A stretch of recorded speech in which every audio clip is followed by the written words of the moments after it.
இதுவரைக்கும் ஈரான் காணாத ஒரு தாக்குதலை எங்களிடமிருந்து கண்டுகொள்ளும், அது மிகப்பெரிய பேரழிவு தரக்கூடிய ஒன்றாக இருக்கும் என்பதுதான் அமெரிக்க அதிபர் டொனால்ட் ட்ரம்பினுடைய வார்த்தை பயன்பாடாக இருக்கிறது. இந்த சந்தர்ப்பத்தில் தான் எங்களுடைய தலைவரை இலக்கு வைத்ததை ஒரு காலம் நாங்கள் ஏற்றுக்கொள்ள முடியாது என்று சொல்லிவிட்டு ரெட் லைன் எல்லாத்தையும் தாண்டினதுக்கு பிறகு அதற்கான விலையையும் அவர்கள் தான் கொடுக்க வேண்டும் என்று சொல்லக்கூடிய முகமது பாகர் கலிபாப் மேலதிகமாக என்ன சொல்றாருன்னா, நீங்கள் கெஞ்சி கேட்கிற அளவுக்கு உங்கள் மீது கடுமையான தாக்குதல்களை தொடருவோம் என்று சொல்லி ஒரு மிக கடுமையான எச்சரிக்கையை முகமது கலிபாப் பாராளுமன்ற சபாநாயகர் விடுத்திருக்கிறார் என்பதை அவதானிக்க முடிகிறது.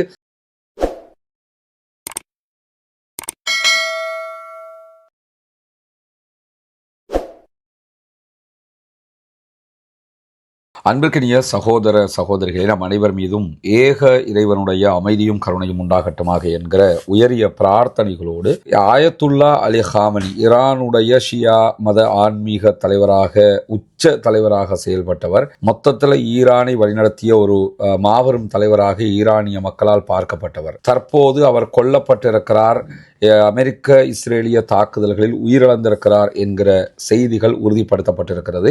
ஈரானுடைய அரசு அதை உறுதிப்படுத்தி இருக்கிறது. 40 நாட்கள் துக்க தினம் அறிவித்திருக்கிறார்கள். எதிர்வருகிற 7 நாட்கள் மொத்தமாக ஆயத்துல்லா அலி ஹாமனிக்காக அரச விடுமுறையும் விடுக்கப்பட்டிருக்கிறது. இப்படியான ஒரு சூழல்ல சற்று முன்பதாக அமெரிக்க அதிபர் டொனால்ட் ட்ரம்ப் வெளியிட்டிருக்கக்கூடிய ஒரு அறிவிப்புல என்ன சொல்றாருன்னா, IRGC ஈரானுடைய இஸ்லாமிய புரட்சிகர காவலர் பிரிவு அமெரிக்காவினுடைய தளங்கள் மேல கடுமையான தாக்குதல்களை நடத்த போகிறோம், பேரழிவு தரக்கூடிய தாக்குதல்களை நடத்த போகிறோம் என்கிற அறிவிப்பை விடுத்திருக்கிறார்கள். அப்படியான ஒரு தாக்குதல்களை அவர்கள் நடத்துவார்களாக இருந்தால் அவர்களுக்கு எதிராக படுபயங்கரமான இதுவரைக்கும் நடத்தாத ஒரு தாக்குதலை நாங்கள் நடத்துவோம் என்கிற ஒரு எச்சரிக்கையை அமெரிக்க அதிபர் டொனால்ட் ட்ரம்ப் சற்று நேரத்துக்கு முன்பதாக அவருடைய சோஷியல் ட்ரூத் என்கிற சமூக ஊடக பக்கத்திலே வெளியிட்டிருக்கிறார். இதுவரைக்கும் ஈரான் காணாத ஒரு தாக்குதலை எங்களிடமிருந்து கண்டுகொள்ளும், அது மிகப்பெரிய பேரழிவு தரக்கூடிய ஒன்றாக இருக்கும் என்பதுதான் அமெரிக்க அதிபர் டொனால்ட் ட்ரம்பினுடைய வார்த்தை பயன்பாடாக இருக்கிறது. இந்த சந்தர்ப்பத்தில் தான் அமெரிக்க அதிபர் டொனால்ட் ட்ரம்ப் இந்த கருத்துக்களை சொல்லி ஒரு சில நிமிடங்களுக்குள்ளாகவே IRGC தன்னுடைய தாக்குதல்களை சொன்னது போல் ஆரம்பித்திருக்கிறது. அமெரிக்க அதிபருடைய வார்த்தைகளுக்கு அவங்க பயப்படலை அல்லது அதை பற்றி எந்த ஒரு கரிசனையும் கொள்ளலை என்பதுதான் நம்ம புரிந்து கொள்ள முடிகிறது. குறிப்பாக மத்திய கிழக்கில் இருக்கக்கூடிய 27 அமெரிக்க தளங்கள் மீது தாக்குதல் நடத்துகிறது IRGC என்கிற செய்திகள் வெளியாகி இருக்கிறது. 6th வேவ் 6ஆம் கட்ட அலை தாக்குதலாக தற்போது நடத்தப்படுகிறது. குறிப்பாக மத்திய கிழக்கில் தோஹா கத்தர் மேலே அவங்க தாக்குதல்களை ஆரம்பித்திருக்கிறார்கள். தோஹாவில் வெடிச்சத்தங்கள் கேட்கிறது என்கிற தரவுகளை அல் ஜசீரா தற்போது வெளியிட்டுக் கொண்டிருக்கிறது. அதே போன்று அபுதாபி, துபாய் உள்ளிட்ட பகுதிகளிலும் வெடிச்சத்தங்கள் கேட்டுக்கொண்டிருக்கிறது. அது அபுதாபியை இலக்கு வச்சோ அல்லது கத்தரை இலக்கு வைத்தோ நடத்துகிற தாக்குதல்கள் கிடையாது. அங்கே இருக்கக்கூடிய அமெரிக்க இராணுவ நிலைகளை இலக்கு வைத்து தான் தாக்குதல் நடத்தப்படுகிறது.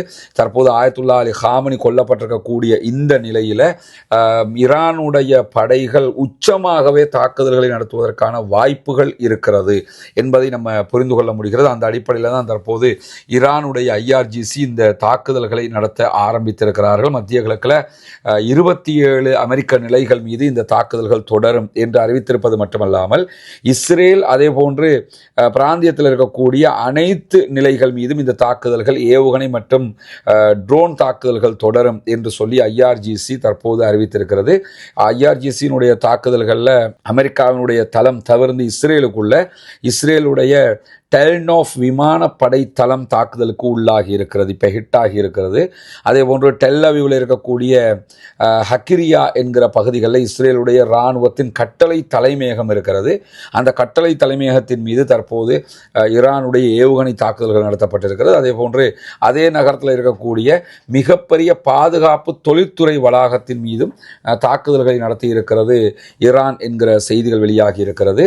அமெரிக்காவினுடைய 27 நிலைகள், அதே போன்று இஸ்ரேல், இதுதான் அவர்களுடைய இலக்கு. 28 இடங்களில் மீண்டும் 6வது அலை தாக்குதல்களை IRGC நடத்தி கொண்டிருக்கிறது. எனவே ஆயத்துல்லா அலி ஹாமனி இறந்து விட்டார் என்பதற்காக அவங்க உடனே தாக்குதல்களை நிறுத்தி அடுத்த கட்டத்துக்கு போகல.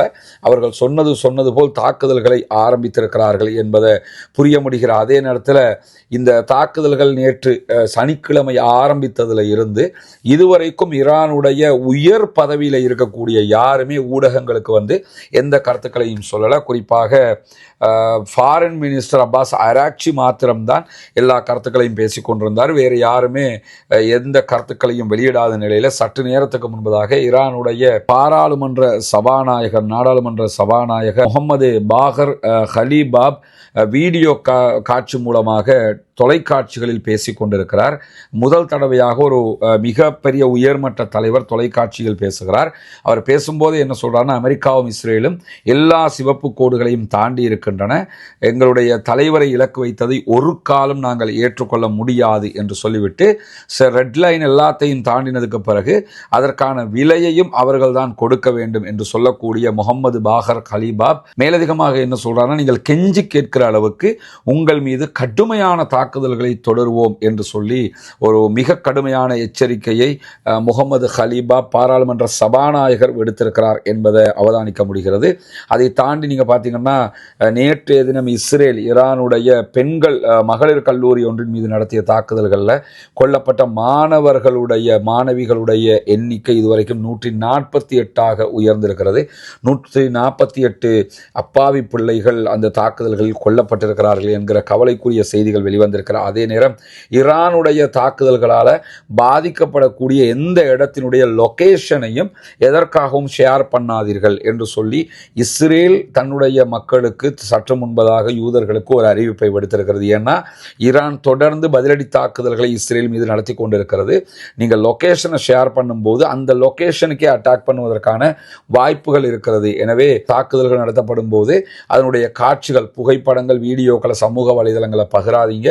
அதே போன்று லொகேஷனை எதற்காகவும் பகிராதீங்க.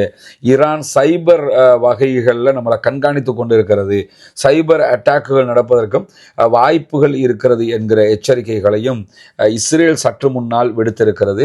ஈரானுடைய ஆன்மீக தலைவர் ஆயத்துல்லா அலி ஹாமனி கொல்லப்பட்டிருக்கக்கூடிய இந்த தருணத்தில் ஈரான் என்ன முடிவுகளை எல்லாம், எவ்வளவு தூரம் ஆபத்தான முடிவுகளை எல்லாம் எடுக்கும் என்பதை யாராலும் எக்ஸ்பெக்ட் பண்ண முடியாத ஒரு நிலை இருக்கிறது.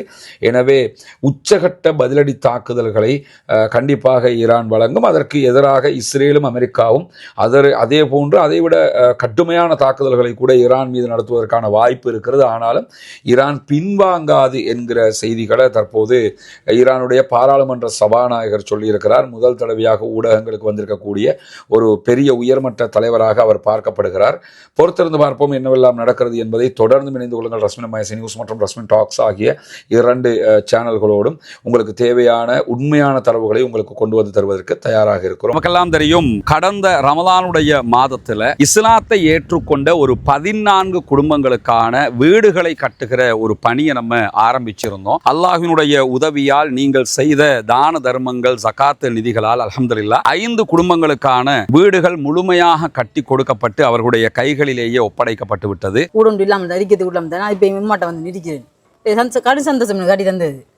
இது உங்களோட வீடு. இனி ஃபௌமி வேலை நடக்குதாண்டெல்லாம் பார்க்க வர மாட்டார். வேலையெல்லாம் முடிச்சிட்டோம் நாங்க. சரிதானே? உங்களுக்கு எப்படிமா சந்தோஷமா? நிறைய பேருக்கு உதவி செஞ்சிருக்கிறாங்க. அவங்களுக்கு என்ன சொல்ல நினைக்கிறீங்க? துவா செய்யுங்க. சரியா? தொழுகை, நோன்பு அதுகளை எல்லாம் ரொம்ப கடைப்பிடிச்சு கொள்ளணும். மார்க்க விஷயங்கள் தானே. அல்லாட்ட நம்ம உலகத்துக்கு எங்களால் முடிஞ்சதை நாங்கள் செஞ்சிட்டோம். மறுமைக்கு நீங்கள் தான் தேடிக்கொள்ளணும். சரிதானே? இந்த வீடு கட்டி முடிஞ்சதோட நாங்கள் வர்றோம். அவங்களோட மனைவி வந்துட்டாங்க வீட்டுக்கு. கேட்கும்போது என்ன சொன்னாருண்டா, நான் இதுக்கு தான் நினைப்பேன், அந்த வீட்டுக்கு நீங்கள் கட்டி தந்துட்டீங்க, எனவே நாங்கள் இனி சந்தோஷமாக இருப்போம். என் பிள்ளைகள் இப்போ நிம்மதியாக பழக்கக்கூடிய அளவுக்கு நிம்மதியாரி அல்லாஹ் அவங்களோட எண்ணங்களை பேசாக்குவான் இன்ஷா அல்லாஹ். ரொம்ப மகிழ்ச்சியான தருணங்களாக அந்த தருணங்கள் இருந்தது. காரணம் என்னன்னா, இஸ்லாத்தை புனிதமிக்க வாழ்க்கை நெறியாக அவர்கள் ஏற்றுக்கொண்டிருக்கிறார்கள். ஏற்றுக்கொண்டவர்களுக்கு ஒரு வாய்ப்பாக அவர்களுடைய வறுமை நிலையை போக்கும் விதமாக இந்த சந்தர்ப்பம் அமைந்திருந்தது. அந்த அடிப்படையில் மீதமுள்ள 9 குடும்பங்களுக்கான வீடுகளை கட்ட வேண்டிய தேவை நமக்கு இருக்கிறது. நம்ம ஒட்டுமொத்தமாக கோடிக்கணக்கில் காசை கொண்டு வந்து வச்சு இந்த பணிகளை பண்றது இல்லைங்கிறது உங்களுக்கு தெரியும். நம்முடைய வீடியோவை பார்க்கக்கூடிய மக்களுக்கு கன்வே பண்றோம். அந்த மக்கள் தரக்கூடிய பொருளாதாரத்தை கொண்டுதான் இந்த வேலைகளை நம்ம செஞ்சுக்கிட்டு இருக்கிறோம். குறிப்பாக இந்த பணிகளுக்காக 100 ரூபாய், 200 ரூபாய், 500 ரூபாய், 1000 ரூபாய் என்று சின்ன சின்ன தொகைகளை கூட தந்து உதவிய பெருமனது கொண்ட சகோதர சகோதரிகளை நம்ம பார்த்திருக்கிறோம். அதே மாதிரி லட்சங்களில் உதவி செய்த சகோதர சகோதரிகளையும் பார்த்திருக்கிறோம். ஒவ்வொருத்தருக்கு எவ்வளவு முடியுமோ அந்த அடிப்படையில் நமக்கு அதை தந்து உதவி இருக்கிறார்கள். அதன் அடிப்படையில் தான் 5 வீடுகள் கம்ப்ளீட்டடாக நம்ம கட்டி கொடுத்திருக்கிறோம் அல்ஹம்துலில்லாஹ். இப்போது நம்ம இருக்கக்கூடிய இந்த பகுதிகளில் 4 வீடுகள் கட்டுவதற்குரிய ஏற்பாடு நடந்து கொண்டிருக்கிறது. 2 வீடுகளுக்கான அத்திவாரம் போட்டிருக்கிறோம். இந்த அத்திவாரம் தித்வா புயல் வர்றதுக்கு முன்னாடி போட்டது. புயல் வந்ததோடு அந்த புயல் பணிகள் அந்த வேலைகளால் நமக்கு இதெல்லாம் நிறுத்தி இருந்தோம். அதனால தான் நம்ம விளம்பரங்களும் அது தொடர்பாக எங்கேயுமே போடலை. தற்போது புனிதமிக்க ரமதானுடைய மாதத்தை அடைந்திருக்கிறோம். நபிகள் நாயகம் ஸல்லல்லாஹு அலைஹி வஸல்லம் அவர்கள் காற்றை விட வேகமாக ரமலானிலே தர்மங்களை செய்வார்கள், தான தர்மங்களை அள்ளி கொடுப்பார்கள் என்கிற நபிமொழிகளை சஹீஹுல் புகாரி, முஸ்லிம் உள்ளிட்ட நபிமொழி கிரந்தங்களில் நம்ம பார்க்குறோம். ஏன்னா அவ்வளவு அதிகமாக ரசூலுல்லாஹ் தான தர்மங்களை செய்து கிடைக்கிறதையெல்லாம் கொடுத்து நன்மைகளை சேகரித்துக் கொள்வார்கள். அதே நேரத்தில் அல்லாஹு தஆலா திருமறை குர்ஆனில் ஜகாத்து பெறுகிற கூட்டத்தினரை பற்றி 8 கூட்டத்தினருக்கு நீங்கள் ஜகாத்து வழங்க முடியும் என்று சொல்லும்போது அதிலே ஒரு கூட்டத்தினராக முஅல்லஃபத்துல் குலூப், இஸ்லாத்தின் பால் உள்ளங்கள் ஈர்க்கப்படுகிறவர்கள் என்கிற ஒரு பிரிவினரையும் நமக்கு காட்டி தருகிறான். எனவே இஸ்லாத்தை ஏற்றுக்கொள்ளுகிற சகோதரர்களுக்காக ஜகாத்து நிதிகளை கொடுக்க வேண்டியது கடமையாக இருக்கிறது. ரமலானுடைய காலத்திலே ஜகாத்துகளை கணக்கு பார்த்து ஏழை எளிய மக்களுக்கு கொடுக்குகிற சகோதரர்கள் இந்த பணிக்காகவும் ஒரு போர்ஷனை ஒதுக்குங்க. உங்களால் முடிஞ்ச ஒரு தொகையை முன்னால் தெரிகிற நம்முடைய ஹியூமனிஸ்ட் பீப்புள் ஆர்கனைசேஷன் என்கிற ஆர்கனைசேஷன் அக்கௌண்ட்டுக்கு நீங்கள் வைப்பிலிட முடியும். அதே நேரத்தில் வெளிநாடுகளில் இருக்கக்கூடிய சகோதரர்கள் இந்த குறித்த அக்கௌண்ட்டுக்கு வைப்பிலிட முடியாது என்று சொல்லுகிற போது அதில் முன்னாடி தெரிகிற என்னுடைய வாட்ஸ்அப் நம்பருக்கு நீங்கள் தொடர்பு கொள்ள முடியும். உங்களுக்கு எப்படி நீங்கள் பணம் அனுப்பணும் என்கிற வழிமுறைகளை நம்ம லீகலாக சொல்லித் தருவதற்கு கடமைப்பட்டிருக்கிறோம். எனவே நாமே ஆரம்பித்த பணி நாமே முடிக்க வேண்டும் என்கிற அடிப்படையில் நம்ம அத்தனை பேரும் சேர்ந்து 1000 ரூபா, 2000 ரூபா, லட்சங்கள் என்று எது நம்மளால் முடியுமோ அதை போட்டு இன்னும் ஒரு 9 வீடுகள் கட்டி முடிக்க வேண்டி இருக்கிறது. இந்த பணியில் அத்தனை பேரும் இணைந்து கொள்ளுங்கள். உங்களுடைய ஜகாத்து தான தர்மங்களை ரமலானுடைய காலத்திலே இதற்காக வழங்குங்கள். வாரி வழங்குகிற போது நாளை மறுமையிலே அல்லாஹு தஆலா உயர்தரமான ஜன்னத்துல் ஃபிர்தௌஸிலே உங்களுக்கான அழகான ஒரு வீட்டை தருவதற்கு காத்து கொண்டிருக்கிறான். ஏழை எளிய மக்களுக்காக உழைப்போம், அவர்களுக்காக கொடுப்போம். நாளை மறுமையில் நிரப்பமான கூலிகளை பெற்றுக்கொள்வோம். எனவே இதற்காக உதவி செய்யுங்கள் என்கிற பணிவான கோரிக்கையோடு முடித்துக் கொள்கிறேன்.